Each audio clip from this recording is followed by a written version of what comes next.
Okay, चलिए आज हम लोग जो पढ़ेंगे इस नए वीडियो में वो है हमारे ज्यामिति का प्रमेय 3, और ये ए समरूपता के नाम से भी जाना जाता है और ये बहुत इंपॉर्टेंट प्रमेय है, बोर्ड में भी कभी कभी पूछता है, तो आपको इसके लिए तैयार रहना है। तो देखिए इसका जो प्रमेय है, इसकी जो हेडिंग है, इसको समझते हैं। इसकी हेडिंग क्या है? इसकी जो हेडिंग है वो है, यदि दो त्रिभुज में संगत कोण बराबर हों तो उनकी संगत भुजाएं एक ही अनुपात में होती है, इसलिए दोनों त्रिभुज समरूप होता है। ये इसकी हेडिंग है। तो अब इसको प्रूफ करना है। तो हम क्या किए हैं, सबसे पहले विशेष प्रतिज्ञा लिखे हैं, दो त्रिभुज बनाए हैं ABC और DEF। इसमें जो दिया हुआ है, जो उसका हेडिंग है, उसमें जो दिया हुआ था, उसमें त्रिभुज ABC और DEF में कोण A बराबर कोण D, कोण B बराबर कोण E, कोण C बराबर कोण F है।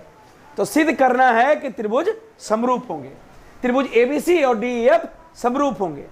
इसमें हमको क्या करना है कि प्रमाण में हमको AB और DE, ये जो AB और ये जो DE है, इसकी तुलना करनी है। तो निम्न में 3 स्थितियां उत्पन्न होगी। ये निम्न लिखा हुआ है, निम्न में 3 स्थितियां उत्पन्न होगी। AB बराबर DE होगा, AB छोटा होगा DE से, और AB बड़ा होगा DE से।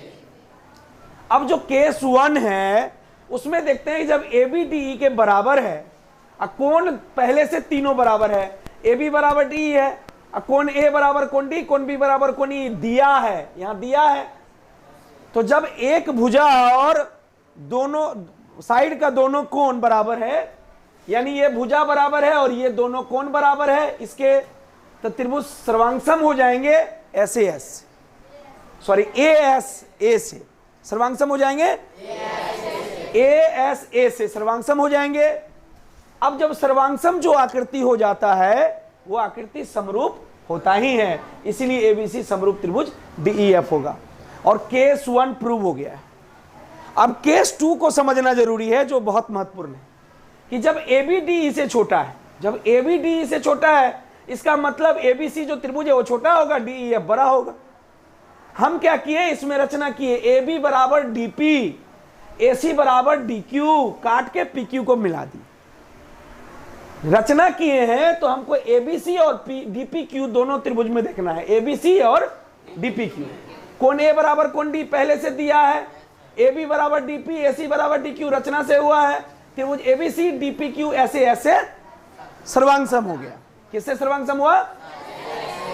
जब सर्वांगसम हुआ तो कोण B जो है कोण P के बराबर, कोण C कोण F के बराबर होगा CPCT से, CPCT। समझ में आया कि नहीं आया? corresponding part of congruent triangle, corresponding part of congruent triangle, यानी सर्वांगसम आकृति के संगत भाग बराबर होते हैं। सर्वांगसम आकृति के संगत भाग बराबर होते हैं। तो इसलिए B बराबर P, C बराबर Q। जबकि दिया है, पहले से दिया है B बराबर E, C बराबर F। यहां देखिए B बराबर E, C बराबर F दिया है।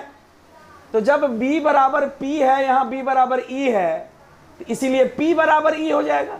जब P बराबर E होगा तो हम आकृति में देखते हैं यह संगत कोण है, इसीलिए PQ समांतर हो जाएगा EF। जब समांतर होगा तो थेल्स प्रमेय से DP बराबर DE, सॉरी DP बराबर नहीं, DP बटे DE और DQ बटे DF। तो जब ऐसा हुआ है तो DP के बदले AB लिख सकते हैं। रचना में देखिए DP बराबर AB है, DQ बराबर AC है। तो जहां पे DP और DQ है वहां AB और AC डाले तो AB बटे DE बराबर AC बटे DF मिल गया। तो दो भुजाओं का अनुपात मिल गया। तो हम रचना EF के पैरेलल किए हैं, इसीलिए जब हम रचना DF के पैरेलल करते तो हमको AB बटे DE बराबर BC बटे EF मिल जाता, इसीलिए लिख दिए हैं इसी प्रकार। समीकरण 1 और 2 को तुलना किया तो तीनों भुजा अनुपातिक हो गया।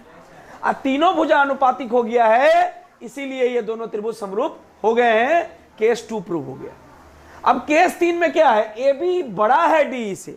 तो जब केस 3 बनाएंगे तो उसमें ABC त्रिभुज बड़ा होगा, DEF छोटा होगा। जैसे इधर किए हैं, इसमें केस 2 में किए हैं, उसी तरह केस 3 में करना होगा।